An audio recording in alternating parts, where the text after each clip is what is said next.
ہاں بشارت ہے، ذکر فإن الذکریٰ تنفع المؤمنین، یاد دہانی کرائیے، نصیحت کیجیے، اس لیے کہ یاد دہانی کرانا، نصیحت کرنا یہ ایمان یقین والوں کو فائدہ دیتا ہے۔ الحمدللہ یہ سب ایمان یقین والے ہیں، تو جیسے اللہ نے بشارت دی ہے کہ ان کو فائدہ ہوگا، تو ہم نیت کریں کہ انشاءاللہ اگلی زندگی جو ہے جتنی اللہ نے جس کو دی ہے وہ اپنی زندگی کو اللہ کے حکموں والی بنائیں گے۔ پتہ نہیں کتنی باقی ہے، زندگی کا ہر زمانہ آخری کہا جا سکتا ہے، اس لیے دعا مانگی ہے، اللہم اجعل خیر عمر آخرہ خیر عمل خواتمہ، کہ اللہ میری آخری عمر بہتر سے بہتر ہو جاوے، میرا آخری عمل بہتر سے بہتر ہو جاوے۔ جی ہاں،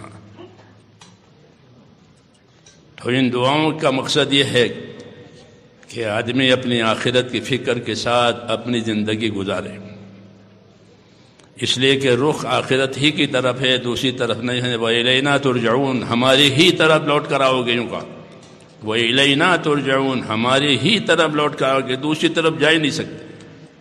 تو اللہ کی طرف لوٹ کر کے جانا ہے، اس لیے اللہ تعالیٰ نے زندگی گزارنے کی جو راہ بتائی ہے اس راہ پر اپنے آپ کو چلائیں، اس کے پابند کریں، اس کی نیت کریں۔ حضرت عمر رضی اللہ تعالیٰ عنہ یہ فرماتے تھے